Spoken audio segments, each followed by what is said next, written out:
Hey, what's going on, everybody? Welcome to the show. I see some familiar faces: Brian, Jennifer, Jason Johnson, Nasty's in the house. I saw Ryan in here, and yeah, we got people in here already. So, welcome to the Reliable HVACR live stream and podcast. You can watch this later on YouTube if you can't watch it live, or wherever you listen to your podcasts, all platforms. So today, I need to do a better job of like introducing people. So today we have Jimmy, who is also an HVAC instructor, does a lot of good for everybody. He teaches in the classroom. I've seen a lot of the hands-on stuff that he does. I think it's really cool, and he helps on social media. So he's part of that whole HVAC Army on TikTok.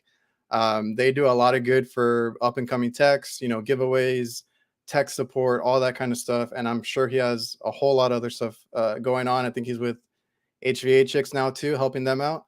So let me go ahead and bring on Jimmy. How's it going, man? Oh, you're muted.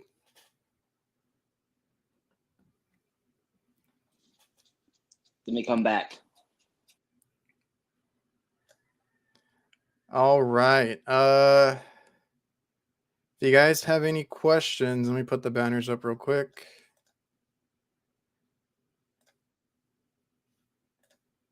Hey, man. Is that better? Yeah, I can hear you.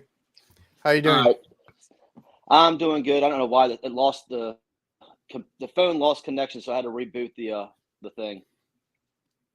All right, man.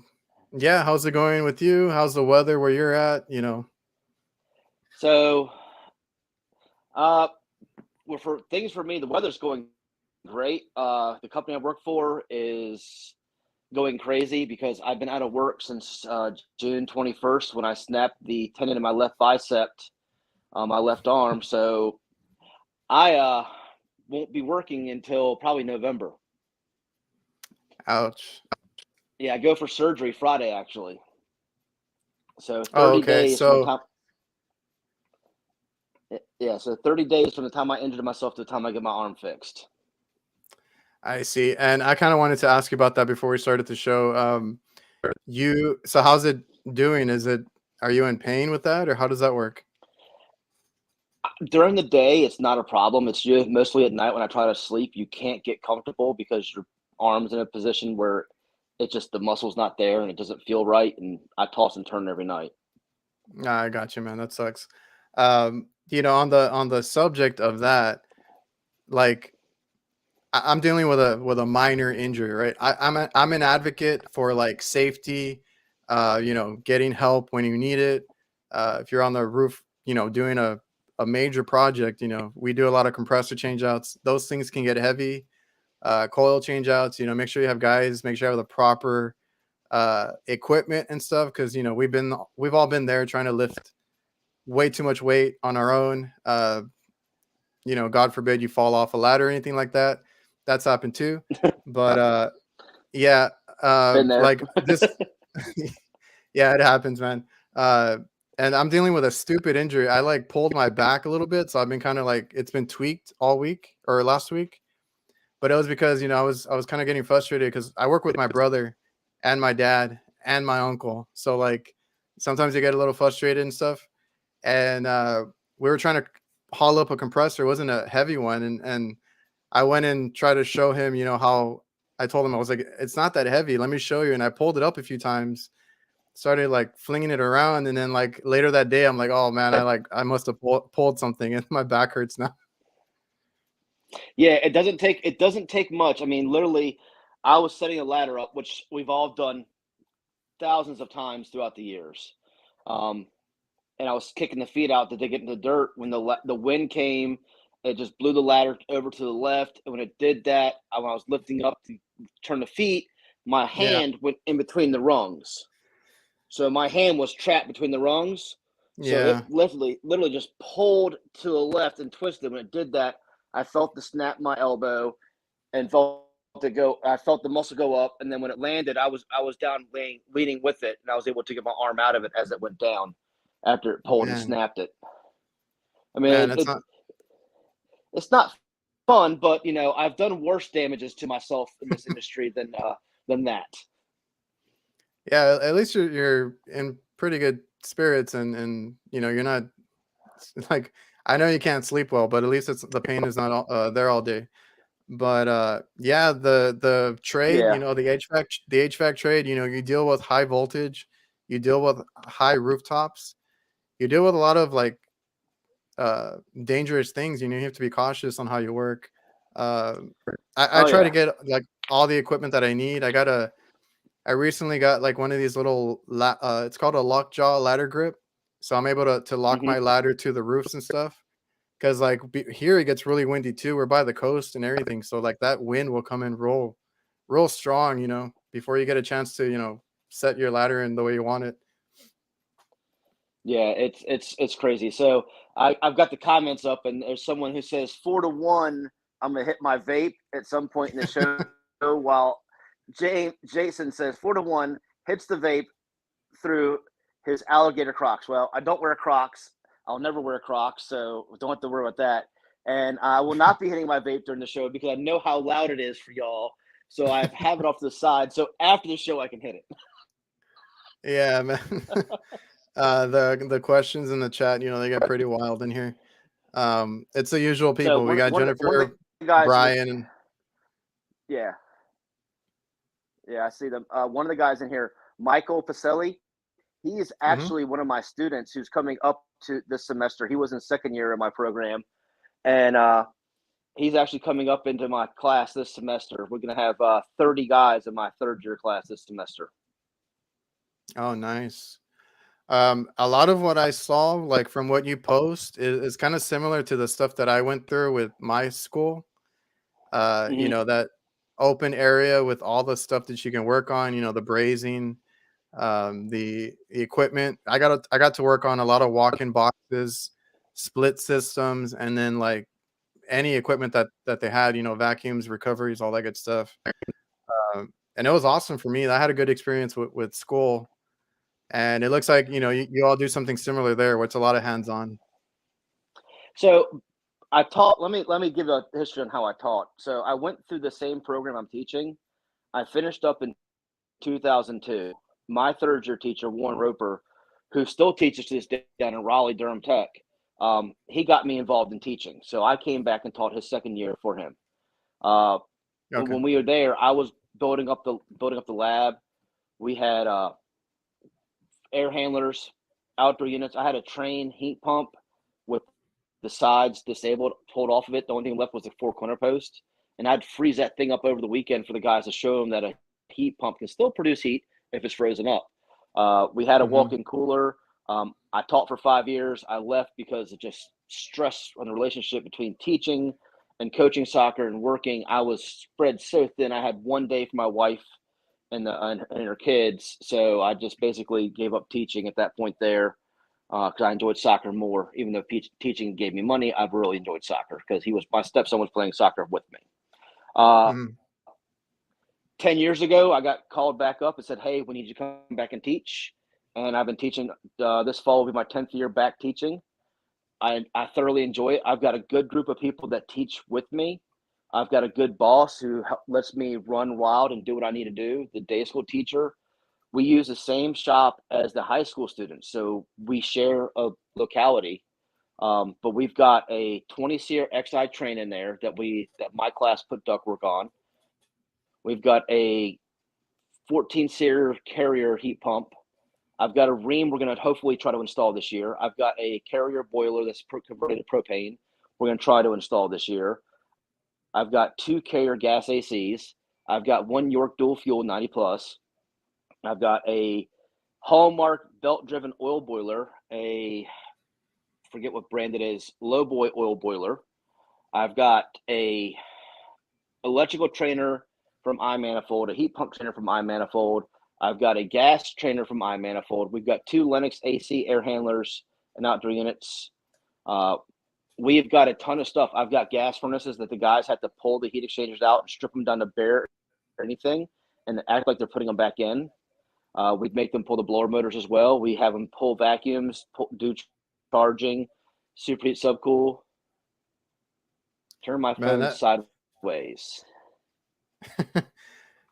that sounds really interesting. I don't think we got that far, having to take out heat exchangers, kind of getting into detail like that. But we did a lot of hands-on, the basics, pumping down the system, vacuuming, isolating, the compressor, isolating different things, king valves. Uh, we did a lot of cool stuff. Charging, I used the old school cylinder to charge. I Mm-hmm. forgot what it's called. The Charge arrestor. Yeah, we use the they had us do it. That's what I kind of appreciated. They had us do a lot of old school type of stuff, even though like there were scales and other things at that time. Because I went to school, it's probably been like 10 years, 10 to 12 years. And they had us do that. And then when we did our like duct class, they had us make our duct manually, with all the hand tools. I had to make Mm-hmm. 90s, I had to make all these offsets and stuff like that. And they told us, you could get this fabricated at the shop. You could do it another way, but we want you to learn how to do it, the old school way, by hand, and uh, the hard way, And afterwards, I appreciated it. And, learning hands on, I think, is the best way. Um, so, like I said, I had a good experience with school. Some people don't like it, they think it's all textbook stuff. But if you can mix in both and do a lot of the hands on stuff, that's where you learn a lot and have a good Yeah, teacher. I have a duct. I have a Pittsburgh machine. I have a break there. I do duct design classes to show them how the layman's terms of here's a duct class 101 in 3 hours. I'm gonna teach you the understanding of duct work, how to size it, how to look at it. So when you go to a house, if you see a size 10-inch duct on a 3-ton system, you should know immediately that's undersized. How much that duct actually can push through. I show them how to take a flat piece of metal, make a box, just to give them an idea. I try to give them every aspect of the trade that we can give them. We have new tools we have them play with. Uh, we teach them how to use a Baccarat, old school and new school, for doing combustion and analyzing on oil furnaces. So we try to teach everything we possibly can, and we only have 15 weeks per semester. So we do Oh, as okay. much as we can in a little bit of time we have them.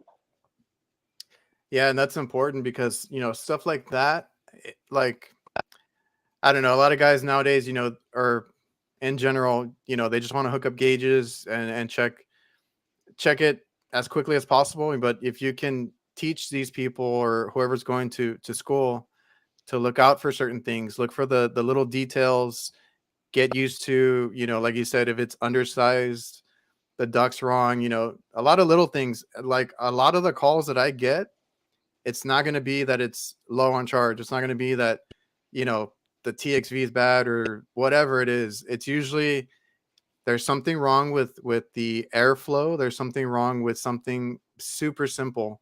And if you would just take the time to look and kind of observe the whole thing and look for these common things that we know with experience, you'll figure out a lot of the stuff.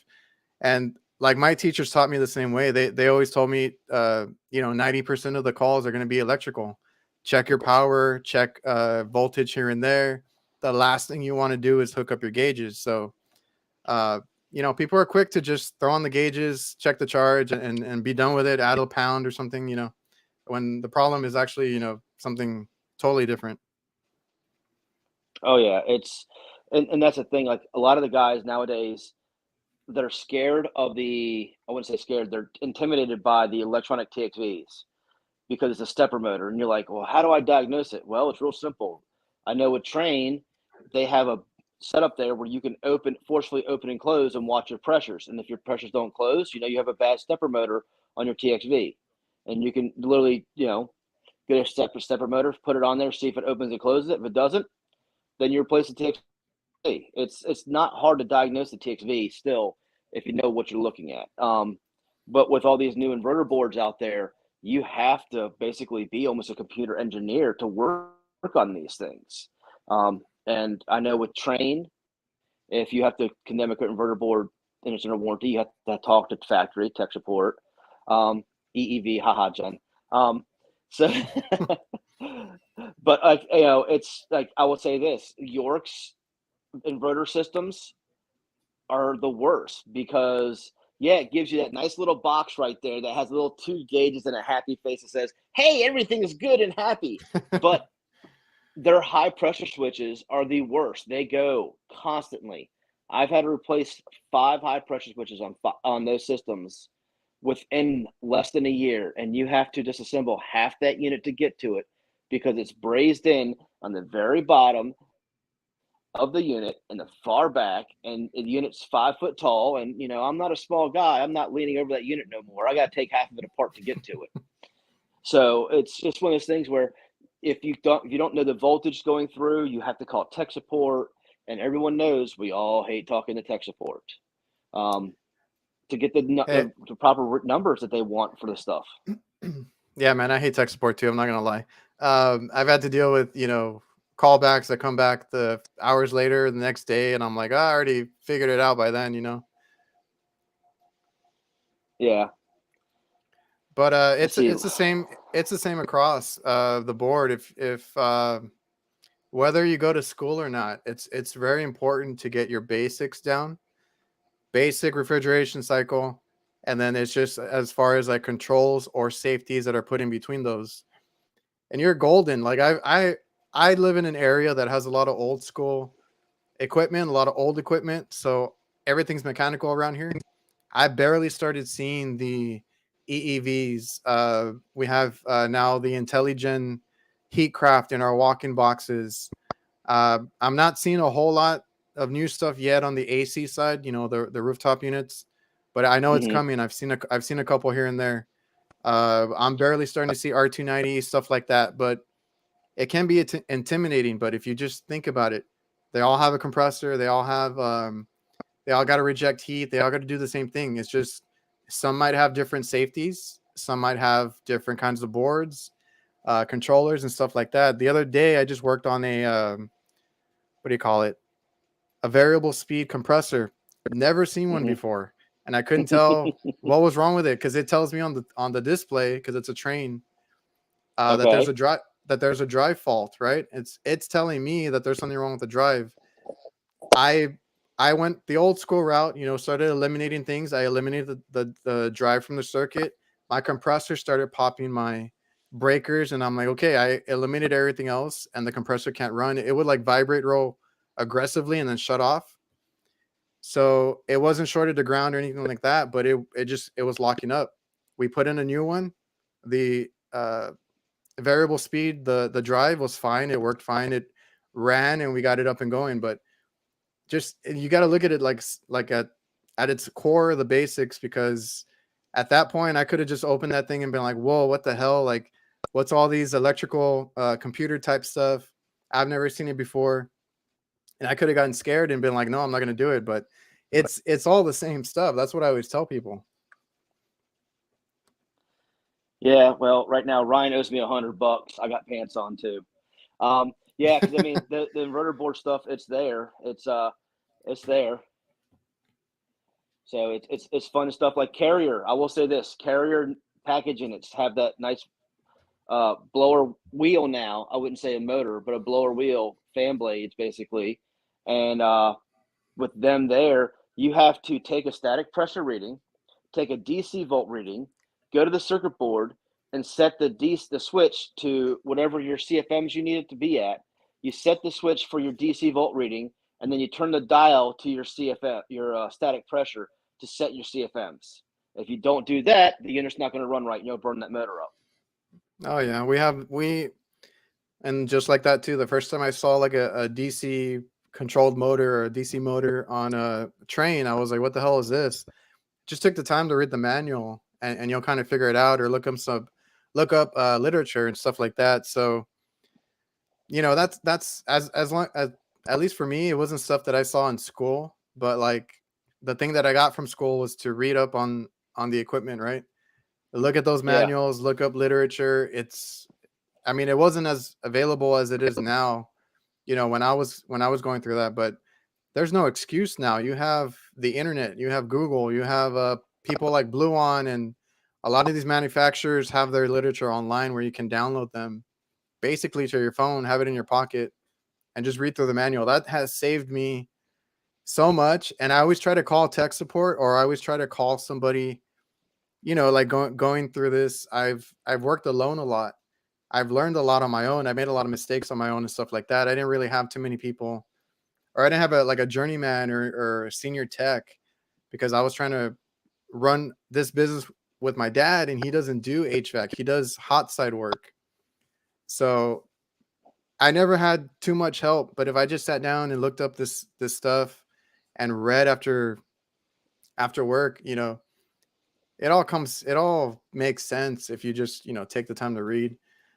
But going back to the school stuff, I'm glad that you're teaching them all the little things, the tech tips or what to look for and this and that, because some schools don't do that. Some schools just give you a textbook and it's like, hey, you pass or you fail. Yeah, it's really hard to fail our program, or our classes, I should say. But I mean, if you don't show up, you get kicked out. But I mean, I look at it this way: you're in third year now. I give homework questions. I give, like, if you say, let's say the heat pump chapter in my book has 61 questions for homework, textbook questions in the back of it. I'll go through there and go, okay, I want you to do these numbered questions here. And it might be 12 out of the 61. And then for quizzes, it's a 10-question quiz. I give you a 100-question final exam, and we review the exam before we take the day before they take the exam. So if we'll do a review on Thursday, they'll take the exam on Tuesday, and I read the exam verbatim to them.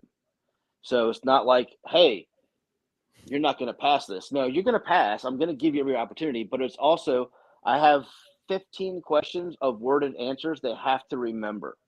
And they're like, this is not fair. I said, look, it's called retention. Yeah. The key to our industry is retention of knowledge. You have to remember these things back there in the field, because you're not always going to have, an ability to call somebody. I mean, you might be in an area where you have no cell phone service and you need to try to figure out how to do something, and you can't call nobody, you can't look nothing up. You're going to have those retention questions. So it's one of those fun things I try to make them do and learn. It's a joy seeing guys come in there who have been in the trade and they go, oh, this is how you do things. And I've been doing this for years. I know how to do this. And I'm like, okay, so and I'm going to tell this story. And I know everybody, including yourself, is going to laugh when I tell you this story about this student. He had taken the program at another school, and we were talking about gas. He was like, I already know how to work on gas. I said, okay, well, how do you check a flame sensor? I kid you not. He said, you check it with continuity. I said, excuse me? He goes, you put your meter to continuity and you put it on one side of the flame sensor and the other side. If you have continuity through it, it's good. Yeah. And I was like, no, that's not. So we got into a discussion about this. And I tried to tell him, he's like, that's not how you do it. That's not how you do it. I was like, that's how you do it. No, it's not. I said, who told you that? Someone at your old teacher. He was like, no. I said, well, whoever told you that, it's a dumbass. And I said, go to this page in the book right here. We flipped open to it. Everyone went to it. It says, see right there. Read that section right there. Yeah, needless to say, he kind of shut his head down and walked. And at the end of the night, he walked out with his head hanging real low. And he didn't challenge again. And at the end of the semester, he's like, I learned a lot by listening to you and not listening to what people were telling me at work on how to do things. You corrected a lot of the things that they were telling me wrong. That's the only issue with some people, and that's why, like when I work with people, or when I used to, when I was trying to learn on the job and stuff like that, I kind of had to take what they were saying with a grain of salt, just because I don't know if they're doing things, an old school way, if they have bad habits, things like that. So it's always good to learn from people, but you should always kind of like double check their work, so to speak. Look it up online, look it up from an actual like some actual literature or an institution or whatever it is, and fact check them, because they could have been doing it wrong their whole career and they're trying to pass on those bad habits and stuff like that. Oh yeah. And now I will say this: there are some people say there's a right way and a wrong way to check a capacitor. Some people say you're Oh, supposed to check the capacitor under load, and some people say you're supposed to pull the wires and check it out without no power to it. yeah. I have learned both ways. Okay, I learned the load way and I learned the unload way. And I've learned that when you do it under load, if it needs to be Hmm. 35 and you're reading 35.2, or let's say 34.8, okay, Hmm. under load, and I pull it out and I take a reading and I get 34.6, you know, I'm not really far off. I'm point 0.2 off of the load versus unloaded. And honestly, to me, checking it unloaded is a safer option to teach the students in class Oh, so they yeah. don't get shocked. Yeah. If they want to learn the loaded way, they can learn it on their own leisure. I prefer the unloaded way for safety reasons, and I've done it for 25 years and never had a problem with it. And Yeah. the Same here. guys I teach love it. Same here. I learned about the loaded way not even too long ago, and I'm like, well, it's a cool way to check it or double check it, I guess. But I would prefer to do it the unloaded way maybe first, and then if I really don't, or if I really am second guessing it, I'll do it under a load. But yeah, I've done it the unloaded way, my entire career. I don't do a lot of AC works, I'm more refrigeration, but we do have like the single phase equipment over there that take start and run capacitors as well. So I've changed them out plenty of times, taking them out to check them. And I will agree with you on the safety part because I've been shocked way too many times. So if I can eliminate that aspect of it, that's even better for Yeah. me. Yeah, I was working on a old York unit, and I was checking voltages on it because the customer said it's not heating. It's not heating. So I'm sitting there. I'm sitting on my bucket. It's the old school York. I forget the style name of it. And I'm sitting there. I'm just checking voltages, and I'm checking the voltage on my transformer, checking both sides of it because I had 120 on one side, and I was checking the other side. And as soon as I touched the lead to the black terminal of the transformer, the female broke. The wire went down, hit the cabinet, arc blew, and next thing, and I had my glasses on, okay, because it was a white roof and it was sunny. A piece of hot copper wire flew up, hit my cheek, went up, and landed right here on my eyelid to where it curved up, and the part of the wire was poking my eyeball. Oh man. That's that's with glasses. So it took me a minute to pull. Once I was able to finally get it to pull that out, I felt it pull my eyelid. I pulled it. I was like, "You got to be kidding me!" The wire shredded, complete shredded. It just blew apart completely. I have never in my life had something like that happen. But I'm wearing glasses, and it still managed to get up under here into here. Yeah, man, it's hard. It's hard with the line of work that we do. I try to wear glasses all the time. I keep covered with sleeves, everything I can, and some things just they're bound to happen. Yeah. So I mean, it is what it is. I had a customer trying to change a capacitor one time because he could buy it online. Go right ahead. Have a nice day.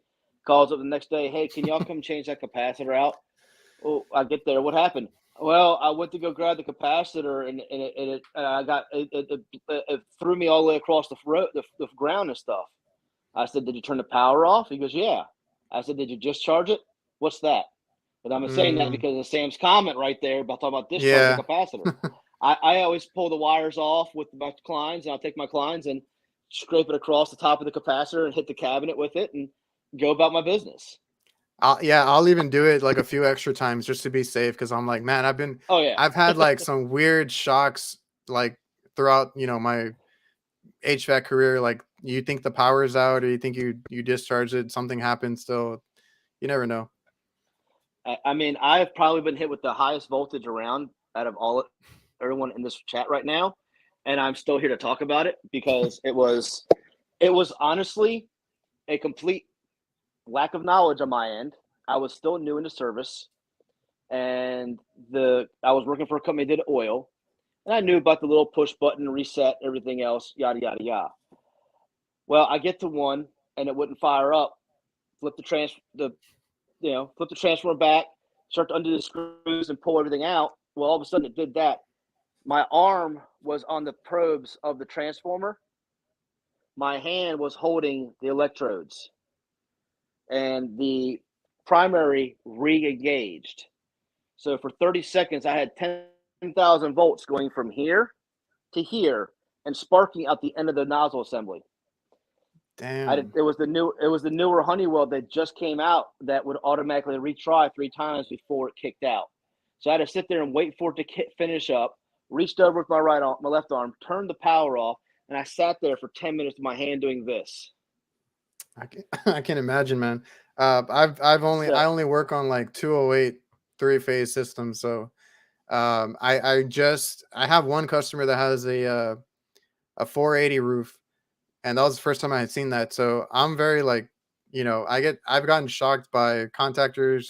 I had a timer that was shocking the crap out of me because I don't know, we had a hot leg or something, because I swear we turned all the breakers off, all the power off outside, the disconnects.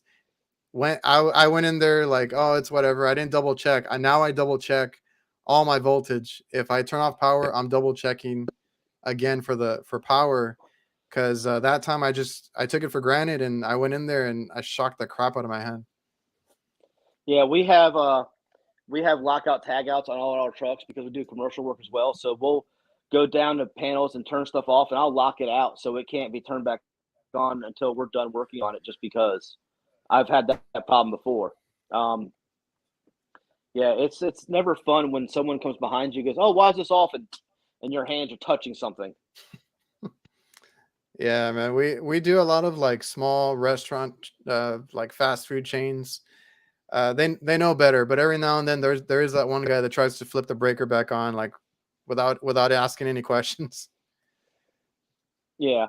And another thing with 480 systems, you got to be careful because the control voltage is not 24, it's 120 sometimes. Yeah. So you've got to be careful with that, because if you're messing with a 480 system and you go, okay, my control voltage is 24, no, it might be 120 on that situation there. Yeah, it's always good to double check and stuff like that.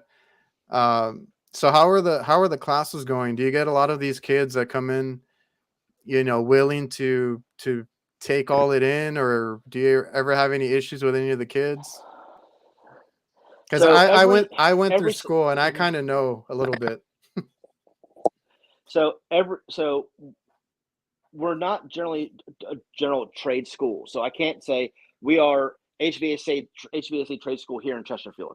We use the school systems buildings and lab. Okay. So we generally open to the general public. If Harry Homeowner wants to come take a class, Harry Homeowner can come take that class. That's nice and fine and dandy, but I have 7 HVAC companies that guarantee me all their employees for training. So we have a lot of companies that say, we're going to fill you up, and they fill me up every semester with their employees for that reason. So, and every once in a while, I'll have the one guy who is just there to be a total jerk and a pain in the butt, or I'll have the one guy who's a know-it-all. We always, and I sit there, I talk to these guys like they're technicians. Okay, I've got no problem talking to them like we're in the field working together. Michael can attest to you on that. We talk like we're talking to each other. We cuss at each other. We give each other jokes. We mess with each other. But it's all part of the camaraderie of being a teacher and being in the trade and showing these guys this is how things work. I had one guy who missed a bunch of class, and after 7 nights, after 4 nights, he's supposed to be gone. Well, we were off-site a couple of nights and everything else. So when we came back to school, I filled out paperwork and turned them in, and he walked into class. I said, dude, you're gone. He's like, what do you mean? I said, dude, you're on night number 8 now. You've missed so much class. There's no way in hell you're going to make this up. I said, so you've already been turned in. You're out of the class. There's the door. Have a nice day. Well, are you paid to take my CFC? I'm like, well, go get a refund because you're not taking it. Well, he complained to my boss. My boss said, let him take the CFC. I said, fine. He paid $500 to take a program that he failed, and he paid $50 to take CFC, which he blatantly didn't pass at all. He came nowhere near passing, and all he wants to do now is go cut hair. Now, the thing is, he told the office that he lost my number and he had no way to get a hold of me. Well, I am very familiar with a lot of the HVAC companies in the industry in my area. So when I have this reputation, they know who I am because I've been teaching for so long. I've been in the trade for so long. My nickname is Pork Chop. A lot of guys know me. One of the guys he was working for, the co-owner has known me for over 20 years. So it's not like he couldn't go, hey, Eric, I need, Jimmy's phone number because I got a new phone. I don't have his number. Or he could have emailed the school, or he could have called the school. There's excuse after excuse after excuse with this guy. And it's just like, come on. So yes, we have those problem children every once in a while. We have the guys who think they know it all, then learn that they don't know it all. And then I have the guys who sit there and soak up every bit of knowledge they possibly can within the class, and take it in. It's just, I do what I can, to make sure these guys know something. If I've taught them one thing by the end of the semester, I've done my job. If I've taught them a ton of things, then great. I'm even doing better. All right, Jen, have a good one. So, I mean, we have it set for a reason, and we try to make sure that these guys get a good education out of the program. They're paying $555 for me to teach them, or for Kevin to teach them, or for Trevor to teach them. And we do our best to make sure that they get the best education possible. And that 550, what does that cover? Or how long is that? So 555 covers, so it's first, all right, so I'll use Michael an example since he's in here. So this will be his third semester this fall. Back in the spring was second semester, and last fall was his first semester. So he's got spring, he went fall, spring, fall, 15 weeks each semester. He's done. That's it. He's got, so we're regulated up here. I don't know how y'all regulated with masters and certificate contractors like this, but we have DPOR here, Department of Occupational Regulations, whatever it is. So they regulate us. We have to have 240 hours classroom and 4 years in the field documented by the HVAC company, not a maintenance contract company. So you have to be a physical HVAC company with the 4 years and 240 to take your journeyman's exam. Every year you're in the field longer reduces your hours requirements for taking your journeyman's exam. Then after 10 years, you can go straight for your master's. So if I got my journeyman's after 4 years, I hold it 4 years, then I can sit for my master's and have my master's at being in the trade for 5 years. That can happen. I've been doing this for 25 years. Ironically, I should have done this 15 years ago, but I'm finally sitting for my master's because I now have the retention and knowledge of everything I need to know about the HVAC industry. There you go. Michael put it up. Department of Professional and Occupational Regulation. I knew it was something like that. So, so I basically, I can now sit for my master's because I also was a mechanical plumbing inspector for a local jurisdiction here for 4 years. And I took those exams. I knew how to read the code book. So that has helped me a lot in this industry, knowing the codes with things. And that's one thing I teach the guys this code. And I would say this: you're in Texas, I'm in Virginia. There's people in Alabama, all over the country here. I know there's places that do this. I don't agree with it. It is code, but you cannot take a condensate drain line from an air handler and dump it into a vent stack for a plumbing system. Plumbing code, international plumbing code, residential will not allow that, because what happens is, you're running that trap in the AC mode and you're dumping condensate in there. But what happens when that trap dries up and you're tied into that vent stack? The trap dries up, your vent stack's there. Where your sewer gas is going? Up at the vent stack. But your air handler comes on the heat mode. It pulls that negative pressure across that trap. There's no water in it to stop the basically this sewer gases, and it pulls it right into the house. Yeah. And people wonder why can't you do that? Well, that's why. So if you ever have, I know people in Texas do it. I know people in Bama do it. I know people in other states that do that. So if you ever have a customer who complains, I mean, I smell sewer gases, like it smells like a sewer in my house in the wintertime. That's why. Yeah. It's a shame. But the 550, is that per semester, or what is that for? That's per semester. So when you sign up for first Okay. year, you get the 555 and you get the first year book. Second year, you sign up, you get a book, and third year, you sign up and you don't get a book. So basically, what it is, we took all 3 semesters, the cost of the semesters, the cost of the books, added it all together, and just divided it evenly across all 3 semesters. So each semester is the same across the board versus having a high price for first year, a mid price for second year, and a low price for third year. It's all the same. You'll be paying the same price, but we just decided to make it evenly a 555 across the board to make it more cost effective. That's very cost effective. I took basically the college route because it was a community college that kind of went full college. I don't know. They made a change when I went, but they offered an HVAC, like to major in HVAC basically. And I went to this what they call the technology campus, and that's where they have the welders, the HVAC guys, the auto mechanics. All the trades go there. I think even the Yep. nurses have a building next door and stuff like that. So I was at that campus, and that's where I got to do everything. So it's kind of cool that we had our own, warehouse area that we got to do all that stuff in. But it was not as affordable as 550 a semester, I can tell you that. But it was okay. It wasn't a rip off. It wasn't like these trade schools that get you in debt and stuff like that. So that's good to know. That's very affordable. Yeah. So we don't just offer HVAC. We offer plumbing. We offer electrical. They have culinary arts. They have cosmetology. They have dental assisting. They have medical assisting. They have phlebotomy. They have GED. They have we have a building trades class which teaches you kind of a general broad thing of everything for like if you want to be a maintenance person.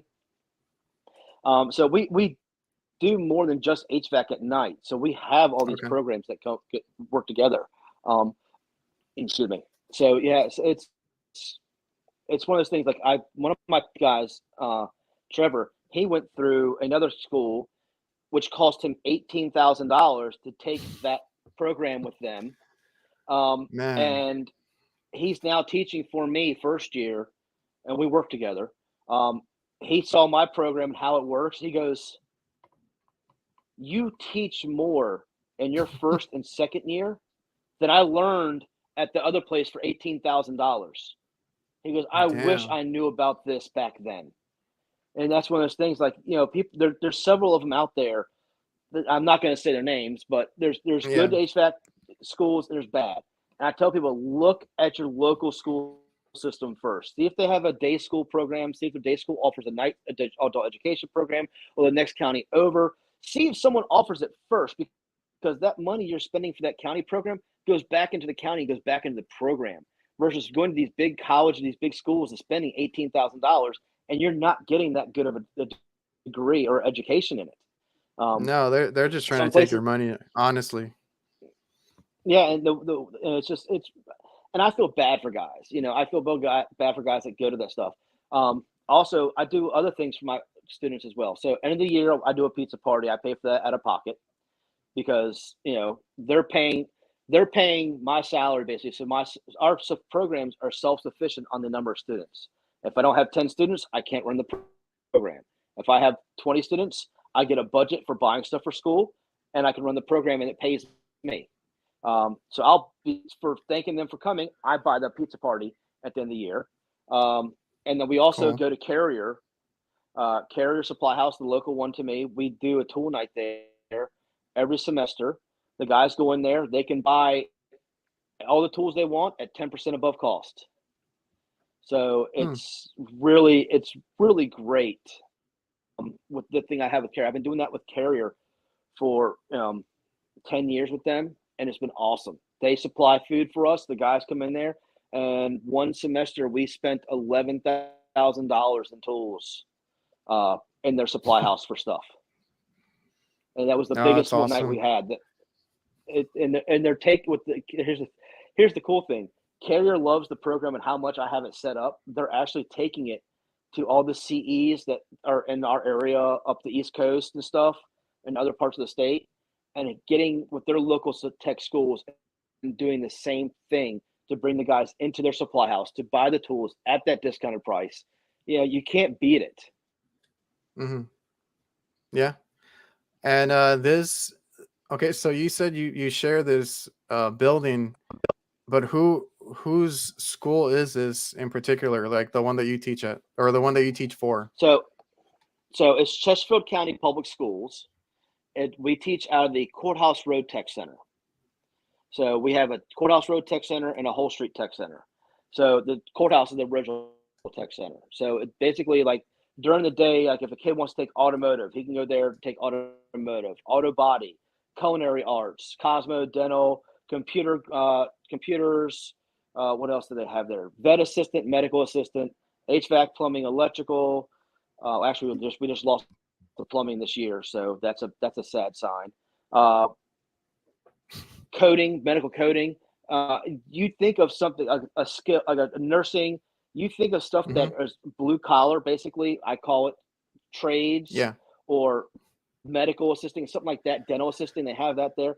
They have all that during the day. So we use their building at night, and Oh, okay. we have about half of the programs they teach during the day that we teach at night as well. Oh, that's It's awesome.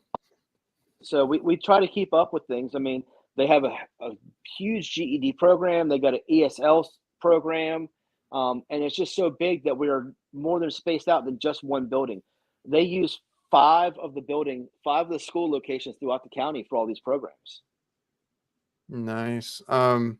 Somebody had asked about the CFC, I think you called it. Is that, or what is that in particular? Because they were asking, is that multiple choice? And then they brought up something else. I was trying to look for the The, comment right now. There was some the is that, or do you guys have a state license test? so we have a master's exam. Masters, okay.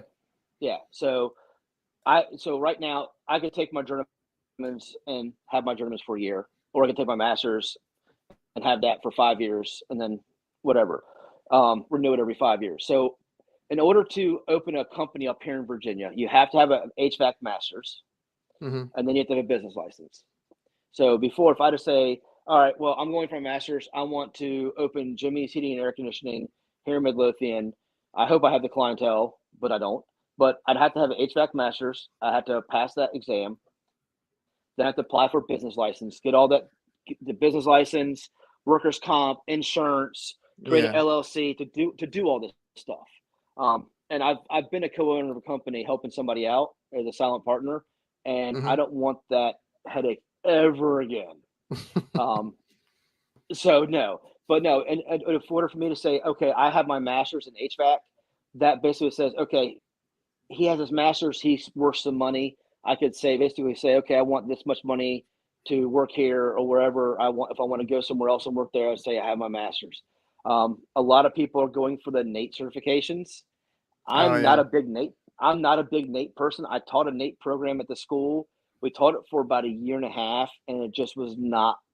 It wasn't worth it. We taught it for 4 semesters, um, and it just was not something that was really biting. It wasn't a good program, and it wasn't a good class, and I just did not like it. The guys weren't getting Yeah. anything out of it, It's so kind of weird.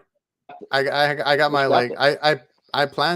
I had planned to get it after school and stuff because I was trying to get everything. I got all my EPAs, Universal, all the like 410 PM, all the extra ones that they had.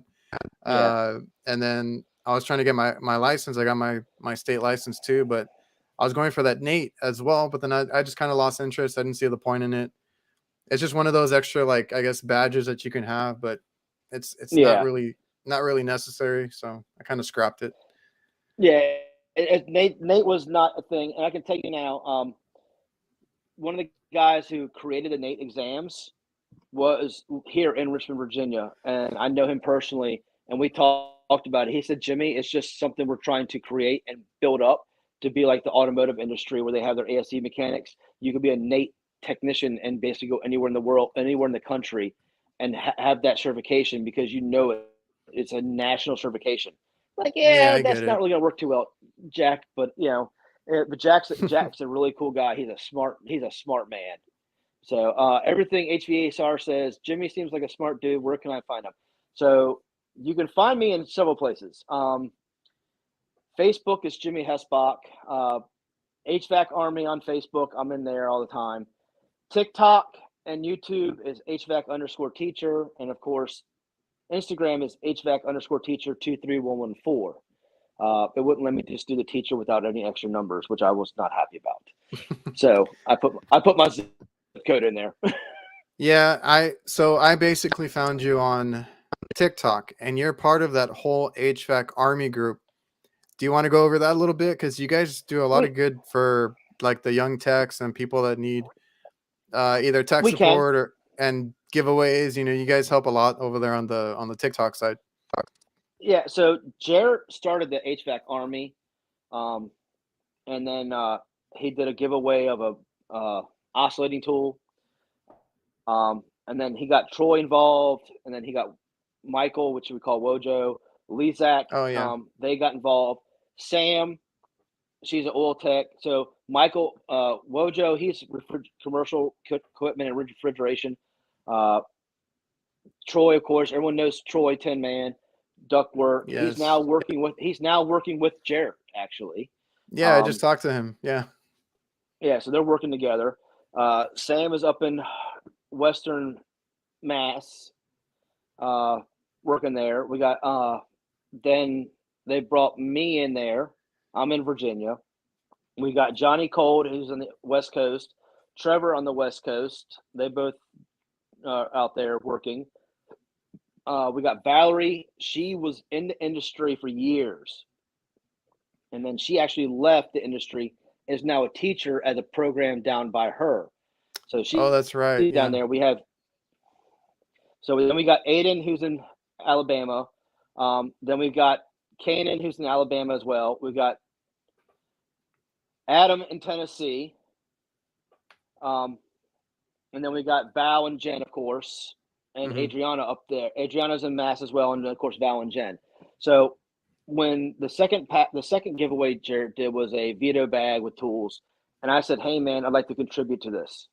He was like, "Sure." So I sent him a ton of tools. I mean, I just bombarded him with a package of tools. He's like, "Holy crap!" I was sending him Navex stuff. I kept seeing those videos. Klein stuff. So when he did that, giveaway, it was great. And then came the pack out giveaway. I tried to keep it quiet that I sent the entire pack out boxes up there, but it got out that I sent them. So whoop-de-doo. People are like, "What?" So I donated a lot of the stuff for the pack out giveaway.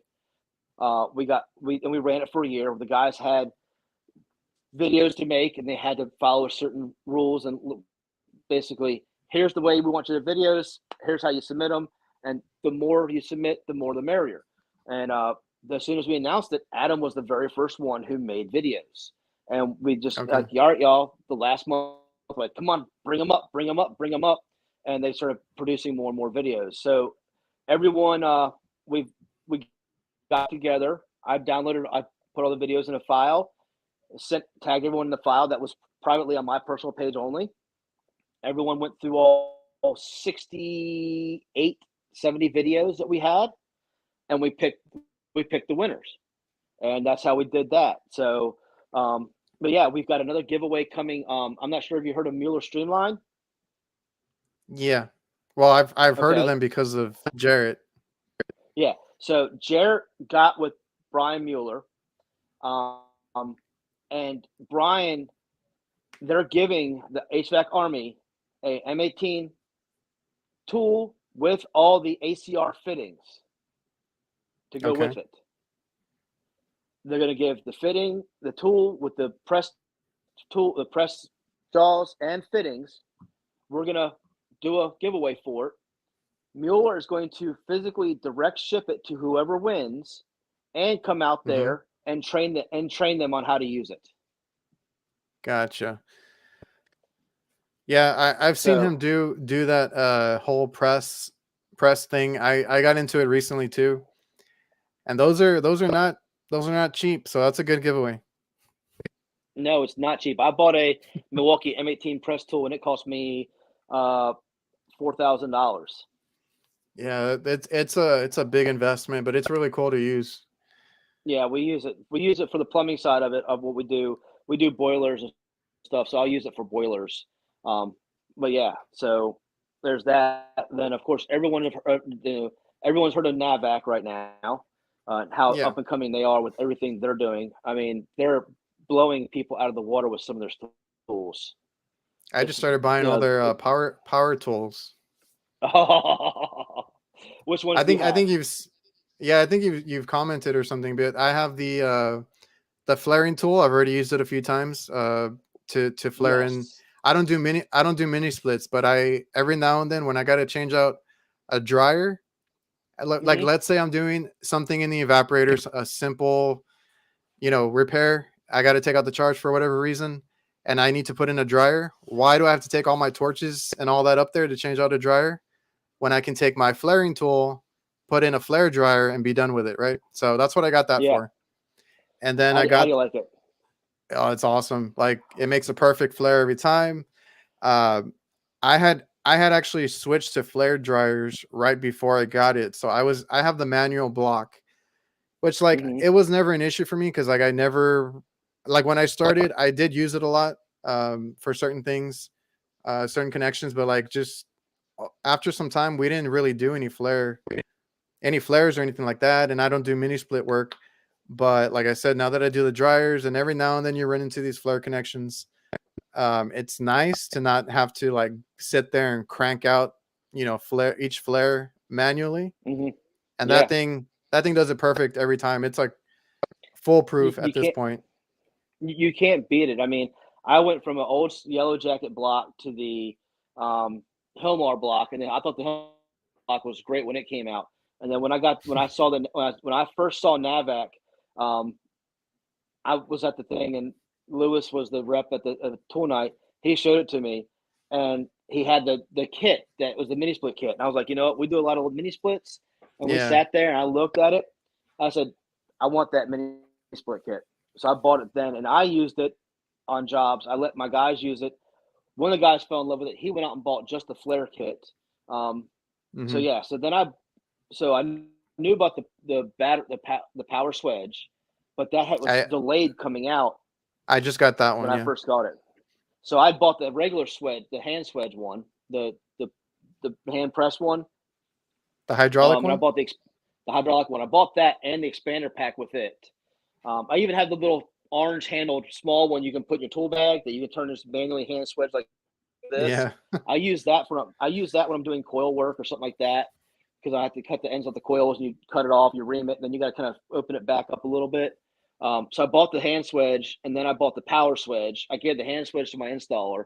He loves it. My power swedge video has got like 130 some odd thousand views on Oh, TikTok really? on it.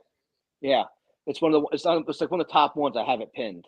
And then of course went to the expo, and found out my contact Lewis was no longer with Navac. I was sad.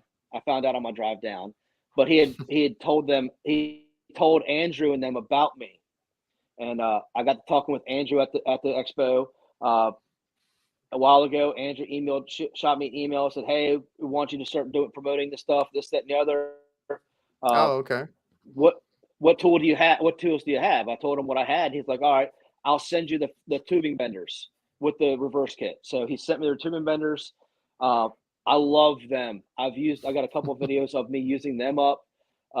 They're great. I had my class the first night I got them. I had my class out there. We were just bending copper left and right, having fun with them. But none of them wanted Oh, to be that's viewed awesome. playing with them because they're like, but yeah, we were playing with the tubing benders, having fun with that in class. I've used them on jobs. I've given them to guys to use on jobs. Okay, yeah. They're great. They and everything. Yeah, I I love it. just recently got the Swager one to make, my couplings and all that. Hmm.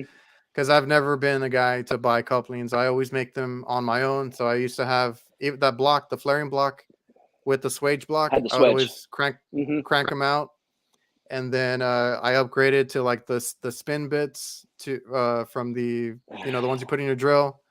I used them for a while, and then I've bought them and tried them out and didn't like them.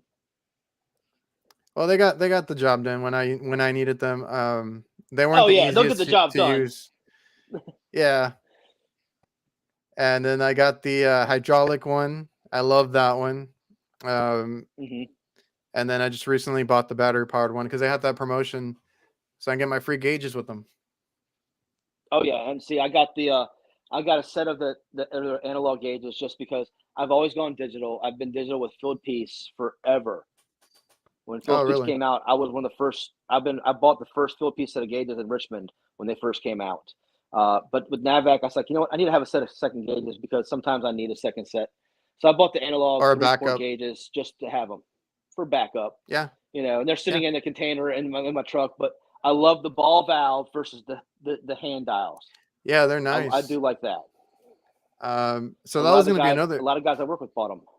So that was going to be another question I had was the whole analog digital discussion that everybody has. How do you teach analog in your class, or how do you go about that? We do teach the analog in the class to show them this is what you have to do. This is how you formulate these numbers, because some guys don't want to spend that $300, $400, $600, $700 on a set of digital gauges. Sure. And then we'll break out the digitals and show them stuff. Now we've got Yellow Jacket sending me a set of digital gauges for school. They're sending me two. I got one for day school and one coming for night school. I've got a set of Testos, which I personally don't care for.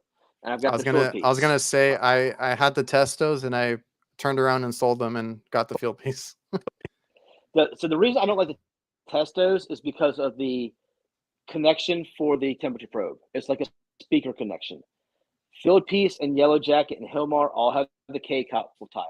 Everyone, Testo is the only one that has to have that speaker connection.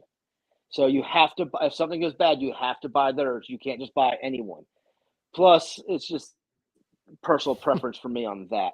But no, we do teach them the analog way. We teach them the digital way. We teach them both ways, so they learn everything.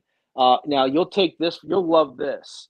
The first year guys, when it comes to swedging and flaring, we make them go off the old yellow school flare blocks to teach them the old way. And we give them the old little silver bullet of the beat swedge. They have to beat and swedge and learn how to, Yeah, they had us do like every which way, when I went to school. And ultimately our bless you. Ultimately our the way we're supposed to do it was with the block, but they showed us, all the older ways too, those spring benders and all that. Yeah. So we show them the old school way. We make them go through the pain of beating swedge and smacking their hands with the Kleins, cussing and yell. We make them do that first, and then we show them, hey, here's the new school way that we've had to go through. You just went through. Now let's show you this stuff here. I had one guy challenge me with the drill bit flare versus the NAVAC flare. We did the two flares, and he walked out with his head hung down low and went out and bought the NAVAC flare. Yeah, it's the way to go. It's convenient, and honestly, at this point in my career, I just want whatever is easier on my body and prevent the wear and tear. We've learned from our time in the trade, it might cost us more for a tool that makes our job a minute or two faster, but that minute or two faster saves us a lot of headache half the time. Yeah, and that's the thing that I get all the time. It's like, oh, like how much faster, how much easier can it be? I'm like, I don't care. Like if it's less frustrations, if it's less, getting my arm tired or being in the sun or whatever it is that it helps with, that goes a long way, when you're going from call to call, and you're out there all day. So I used to do a lot of things, I never had a drill when I started. I did everything by screwdrivers. I had nut drivers, I never drilled out anything. And I was like that for a while, and I'm like, you know what? Let me just give in and get all the power tools, and you know, as I go, Yeah. I that's one of the things that I like to do is just make my job easier, so it doesn't feel like a job. Most of the time it's just out there just getting stuff done, fixing things here and there, and move on to the next one. Yeah, we have a complex we do work at, and they've got 4 mini split heads on 1 outdoor unit. So, depends on how it was installed, whether there's 2 branch boxes in the closet or all 4 lines go outside. However, one of the ones, it had 2 branch boxes installed in the closet, and I went out there and I just said, "All right, I've got leaks in the branch box compartment." So, they sent one of the guys out there. I quoted it for doing repairs and charging the system up. He fixed 18 leaks in that compartment, and he did it in half the time I put down because he used the NAVAC flare tool versus using the old school flare. That's what it's about. Yeah. The time you save with like a lot of the NAVAC stuff, right? The battery powered stuff. And I just like everybody else, I was very hesitant on the whole press fittings for refrigerant. Now Yeah, I follow a lot of guys that do it. Like Jared is one on TikTok. There's a ton of guys on Instagram that prefer to use it over brazing, regardless, right? They're doing all these installs and they're knocking them out using press tools. yeah, I've seen enough to have confidence in it, and I can reach out to these guys too and just be like, hey, what's your experience on them? Do they leak, or stuff like that, like, so that when I get to it, I'm pretty confident in it. But then I still get people that are like, oh, that's cheating, or that's the easy way out, it's going to leak regardless, and this and that. So to each their own. and, It saves me time. and I will say this: I was a skeptical. I said, "Oh, anybody can pro press, anybody can do that," And then here I am, 5, 6 years after they came out, whatever it was. I went out and bought a pro press just because I had to do a boiler job, and I was not brazing 1.25 inch copper up against this lady's pegboard that she just painted white. And I was Yeah, like, man. "Yeah, I'm gonna go pro. I'm gonna go pro press on this." And it made the job look beautiful. Don't get me wrong; it made the job look beautiful. But there are guys coming up in this trade that's all they've done is press fittings. They haven't, Well, yeah. they may go to school and learn that how to braze or sweat and stuff, but I feel that these guys should, be in the trade for a year at least or something like that before they start doing the press and fittings. Like I said, anyone can press as long as you know how to press. It's pretty easy to do and does save time. It does save time, and time is money. The fittings do cost more. But yeah, I'm a firm believer of learn the old school way first. You have more appreciation for the way that's come out now. And if all you're doing is pressing, pressing, pressing, yeah, it makes it look pretty and easy, but it's just also not an educational way. You don't have that knowledge of how to do it. And a lot of the old school guys will tell these young plumbers that that's all they're doing is pressing. Y'all, you're not a plumber. I could get a dingy jack off the street to do plumbing or press fitting stuff. And they kind of got a point at some point. It doesn't take a rocket science to install the pipe and press a fitting on there, but it does take Yeah. some brain knowledge to learn how to sweat and everything else and braze and do that job like it was originally meant to be. And it's just times have progressed where our industry's catching up, and these young guys are surpassing a lot of the older guys on certain things. Don't get me wrong; I've been doing it for 25 years. If one of these guys comes up behind me and comes in and is able to diagnose a unit quicker than I can because they have that computer knowledge, because my generation grew up with the internet being born, as where their generation grew up with the internet already being there, and it's been progressing and progressing with them, then so be it. I'll learn something. I've got no problem with that. We're all here to help each other out. You know more refrigeration. I'm just still learning refrigeration because the company I work for does it. I'm still learning how to work on it. It don't Yeah, matter to and I me. mean, We it goes both ways. You can't press everything. We've had tons of leaks, and Yeah, you better know how to braze, to fix those leaks. Aluminum is another big thing. Stainless steel. Like, there's a bunch of different ways that you need to learn how to solder and braze for refrigeration, HVAC, whatever it may be. And you can't throw a bunch of press fittings together. I try to use them very, only in certain spots that I needed to, or only if I only need two joints to do, and I'm like, well, why am I going to bring the torches out? I'll just press them in real quick. Stuff like that. A lot of guys are not going to be going through like 10, 20 of these press fittings on a single job site. At that point, you should probably be brazing and running your own copper lines, basically. So, there's different sides to it. And to your point, there should be, or I'm glad that you guys are teaching, every which way, like you said, with the old school ways of different things.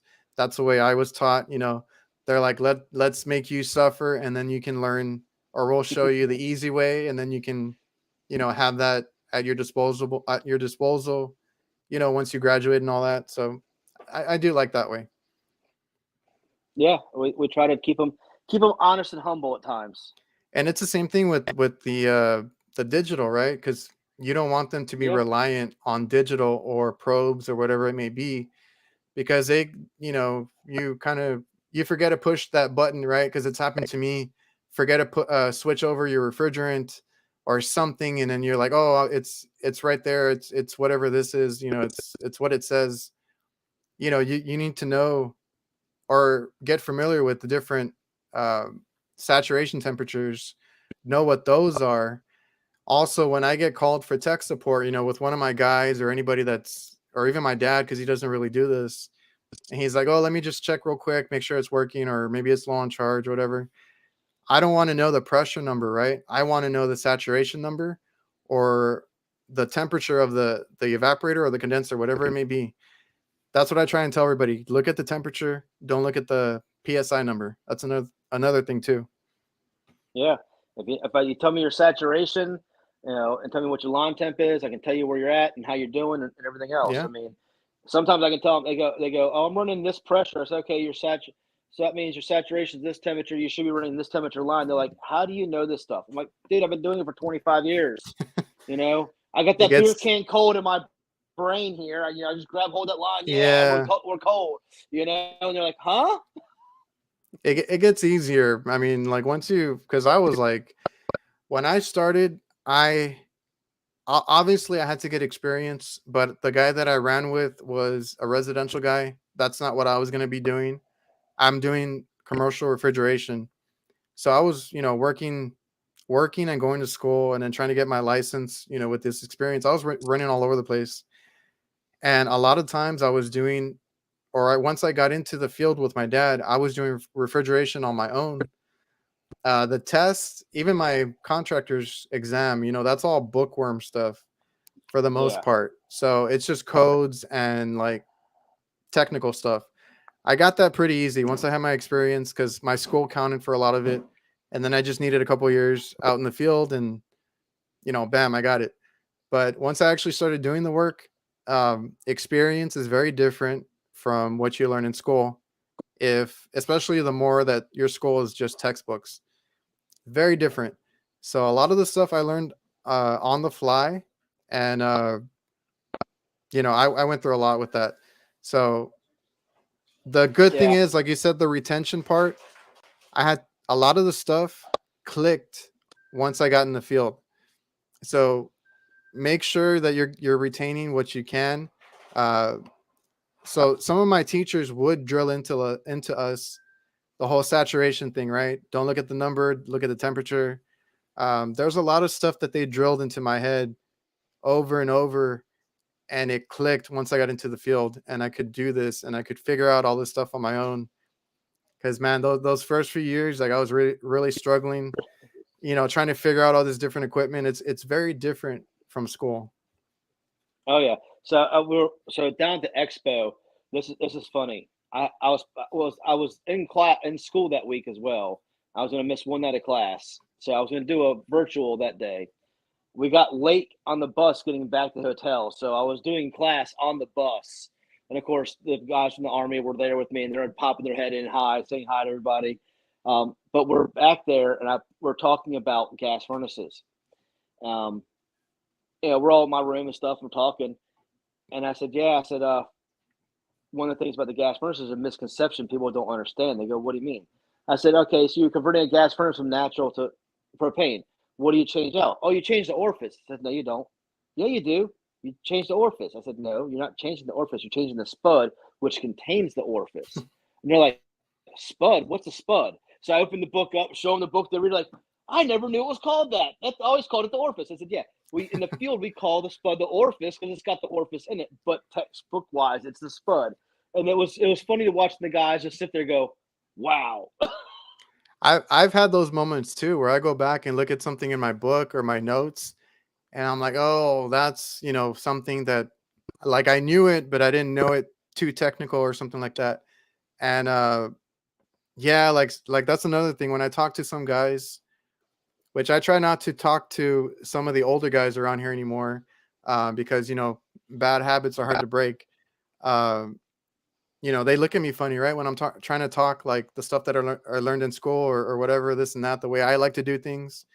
They're like, what's that? I've been doing it, this way for so many years and nothing's ever happened. But, I do my own thing. I know what I learned in school. I know what I learned on the job in my experience. And I kind of just try to do things the right way, but like, you know, just go in my own direction and do what I know.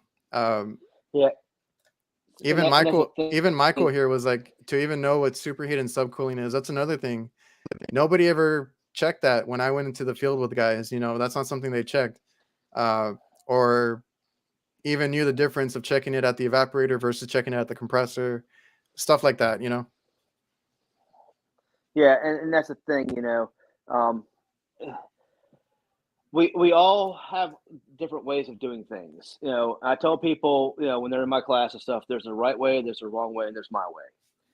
Yeah, Now, half the time when I'm teaching you something, I'm teaching you the right way. I'm not teaching you the wrong way, but I will teach you stuff that's my way.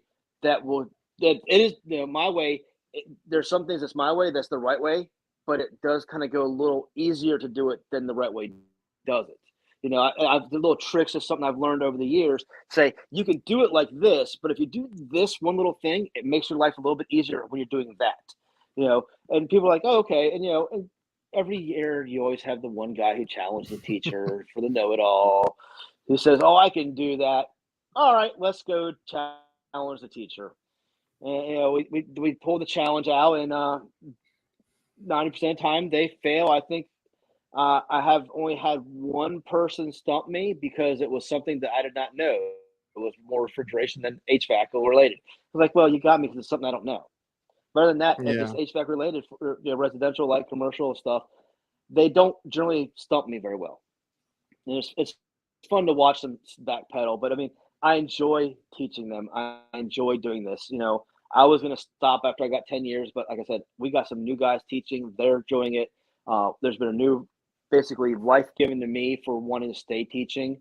And I'm going to continue teaching until the point of where I can't teach no more, or I'm too old school to the point where I need to get someone younger in to run the program. I'll stay as long as I possibly can before that happens. yeah. And I had asked you about the kids earlier because I went through it. So there were the people that slacked off. There were the people that thought they knew everything. The older guys, because there's all different ages in um, that class that I took, and I've seen them. Some of them they had to kick them out for whatever reason, Yeah. and you have a bunch of different people. But if you, I don't know, like if you make it interesting, I know a lot of the kids probably it's an interesting field to get into, the whole HVAC trade, and that's what got me into it because my dad didn't do HVAC. He does hot food, the cooking Hmm. equipment, and I helped him with that, but I wasn't super into it. Like it was cool and all, and it's a little dirtier than some of the HVAC stuff that I work on. So I wasn't super into it, but once I started seeing like specifically refrigeration, man, that stuff really intrigued me. So I work on like ice machines, ice cream machines, the soft serve ones. We're Yeah. doing like Oh, gas stations now. So like they want us to check their slushy machine, the soda stuff, the walk-in boxes. We do hospital work. The variety is what gets me and what keeps me like in the trade. Oh yeah, it's never the same. It's you can run a service call 10 calls a day for 5 days a week, and you might run 2 of the same service calls, or you might run 10 service calls the same, but it's 10 different problems with the whole Yeah. situation. The trade will keep your brain going, guessing, thinking, the whole 9 yards. And that's what I love about it. It makes me, I have ADHD, and it makes me think and use my brain. And I love playing with sheet metal. I love that, playing with my hands, and I'll have cuts all over my hands from playing with it. But then again, I love doing what I do. It's a fun trade. It's the hardest of the trades, but it's a fun trade. Yeah, you have to know a lot to do this trade. There's a lot of responsibility also on our part with the stuff that we work on. And like I think we all have that whole ADHD thing. I think that everybody in the trade just has that. They can't sit still. I couldn't be at an office job. I couldn't be at a desk all day. I love traveling different places, different buildings, seeing different problems. So Yeah. I know I got a lot of like younger guys in here or people that are looking to get into the trade. I always encourage them to at least look into it. And like you said earlier, if there is a school that you're interested in, you can go and look at that school and get a tour or something, get more information, because that's where you're spending your money. You want to watch where you're spending that money. Interview these schools, so to speak, and check them out. Make sure that, like I always tell people, make sure there's hands-on. Get to learn the ins and outs a little bit. It's nothing like out in the field, but at least it prepares you a little bit better than just textbook. And Oh yeah. and like I tell people, it's just one of those jobs that like it's always interesting. It's always fun. You have those rough days, those hard days. Some piece of equipment might kind of kick you around and give you a hard time, but once you fix that equipment, once you get that going, once you get the cooling going, that freezer going, whatever it is, that's the best feeling in the world, conquering that. Yeah, see, I didn't know anything about refrigeration when I got here.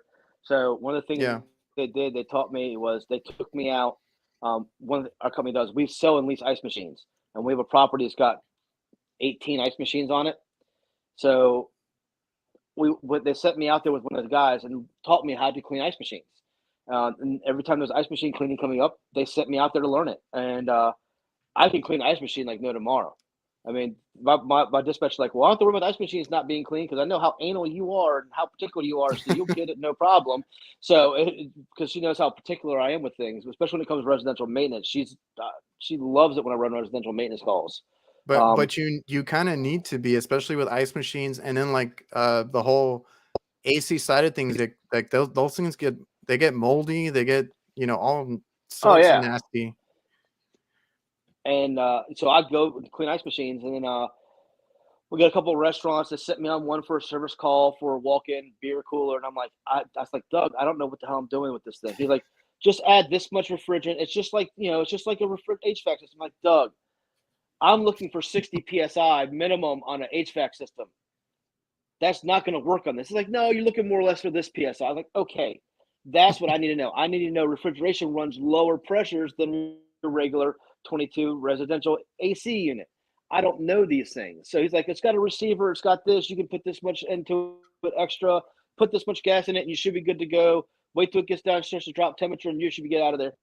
I mean, so I was working on refrigeration stuff through the phone with my boss, trying to figure out how to do some things. But I mean, other than that, ice machines, I've done a couple calls on ice machines without any help. And I just would call the boss after I found out the problem, and he would confirm it over the phone.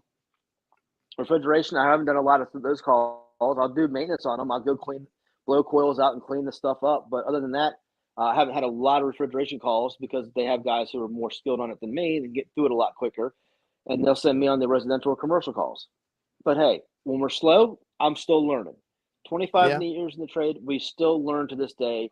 My boss he's been in the trade for 45 years, never touched a set of digital gauges in his life. Okay, he worked with me on a job and played with digital gauges and asked me how they worked. I hooked him up, showed him how they worked, and he goes, "That's pretty damn neat." He goes, "I like my analog though, but that's neat." So, Yeah. it's just times have changed for people, and us old school guys are learning the new stuff. The older guys that I call the senior techs, they're learning our stuff now that we're technically inclined on. And like I said, we got the next generation. They're going to blow us by with the technically inclined stuff. So it's going to happen. It's just a Yeah. matter of the dad said the next 10 years it's going to happen that way. Yeah, and the whole like, because I like my analogs. I have analogs now as a backup. I have the field piece S mans. I don't like to take them all the time because they're like a little bit big. But the probes, the main thing with the probes is I can just have them in the tool bag, and not have to go back to the Yeah. van or anything like that. And I just have them on me at all times. So that's Yeah. the main reason I like those. I've got the field piece probes in school just to show the guys how to use them. And I tell them, said, look, if you're a maintenance tech, I highly recommend the probes to you just for maintenance because you're not having to carry gauges up on the roof. But yeah, every new tool that comes out, I find ways to use it and what Yeah. part of the trade they should be used for. Yeah. Mario over here, who felt faint before picking up ladders today? He's also from Texas, I believe.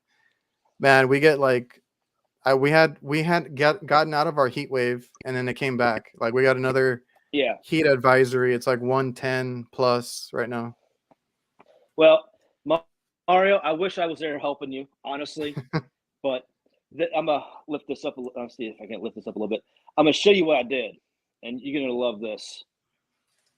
So, see how my arm's dangling down here? Uh-huh. Watch what happens right here and right here when I get a flex. See how the muscles pushed right here? Yeah. So, see this right here? Yeah. So that's caved in. That's where the muscle's supposed to go. Okay. It's supposed to go across that direction, but it's all balled right here. Yeah, I don't think Mario was in here. Yeah, Mario wasn't in here earlier. I don't think so. Jimmy had an incident with the ladder. Guys, be careful out there when you're getting on those ladders. That's we're going on high ass roofs, so be careful. He had a ladder that twisted over on your arm and ripped. Was it ripped, right? Hold on here. So it was setting the ladder up, and the wind blew it, and it lifted up a little bit and stuck my wrist between the two rungs, pulled my arm straight like this, pulled and twisted. When it did that, it popped the tendon at the elbow. So they're going to go back through on Friday morning. I'll find out tomorrow, Thursday night, what time. They're going to drill a hole through my bone, pull the tendon back through the bone, put a little button on the backside, sew the tendon to the button, and then close me up. They said 30, 45 minutes for surgery. I'll be there longer in the pre-op and post-op than I will be in surgery. Yeah, man. Dang, that's crazy. All from just a ladder that we use every day. A ladder.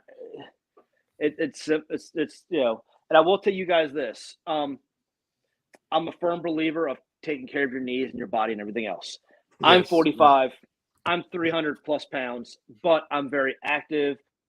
My doctor goes, other than the overweight, the little bit of high blood pressure and a little bit of pre-diabetic you are, he goes, your cholesterol's great. All your numbers look awesome. He goes, you technically, number-wise, you're healthy. You don't look it, but you are healthy. So, I mean, yeah, I'm a big guy. It doesn't bother me. It is what it is.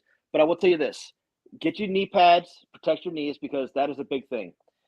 If you guys can, find you a chiropractor. Yeah, I've heard that. Yeah. And I will get you a chiropractor that you can find that will help you out.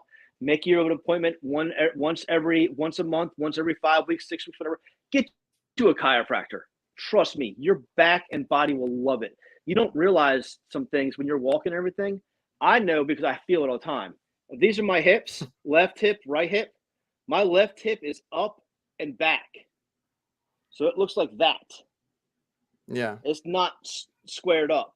Also, I know it's going to sound strange, and you're going to be like, what the hell? Go get you a massage once a month. Go see a professional that does massages for a living. Go get your massage. You'll be surprised on how much better you feel after you walk at the massage for at least 2-3 weeks. I'm telling you, between the chiropractor and the massage, chiropractor once a month and massage once a month, I feel great. I do the chiropractor probably within the first 2 weeks, the massage the last 2 weeks. so it kind of Mhm. keeps my body free and moving. Dude, I don't hurt as bad as I used to because of it. I haven't seen a chiropractor for 10 years. I added massage in about 3 months ago.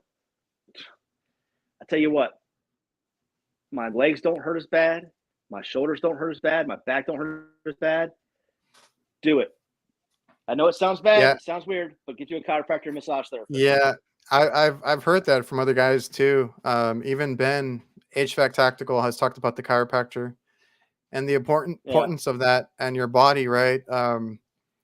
You know, I don't go that far into it, but I've looked into it.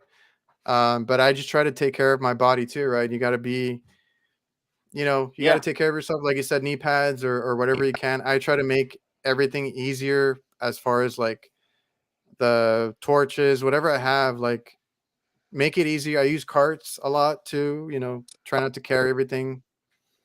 And Yeah. like Mario here That's says, my next purchase take half the truck to to the the roof roof. is a bit tough at 62. Yeah. Yeah. So that's my next purchase is one of those little cart things you pull like you have the beach, is to get one of those. That's my next purchase when I come back to work, is because I got compressors. You can do a compressor, you list everything you got to take with you. You got to make 2 trips with the dolly. Put it all in the cart and roll it over at once. Boom, done.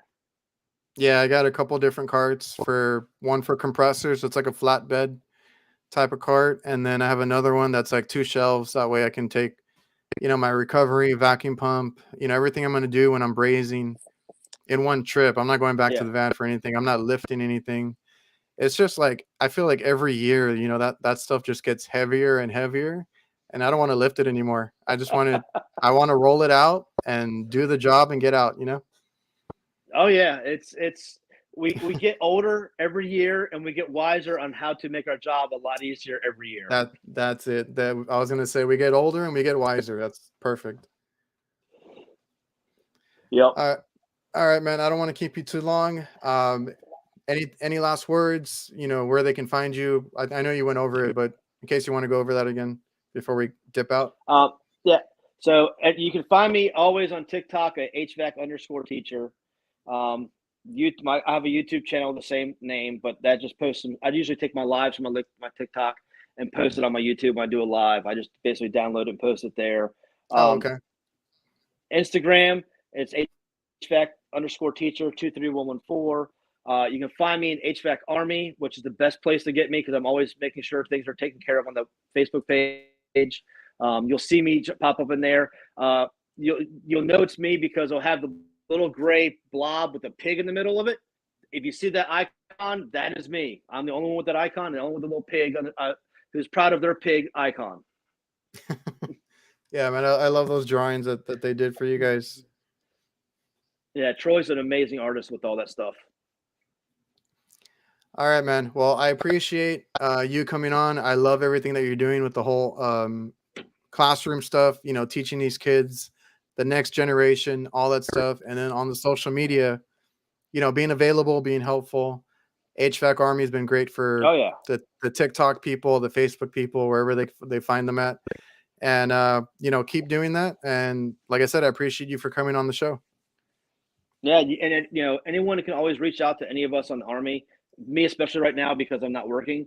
I got people calling me up, say, hey, can you help me out? So when I see them calling me now, I go, tech support, how can I help you? Yeah. So I know where they're called.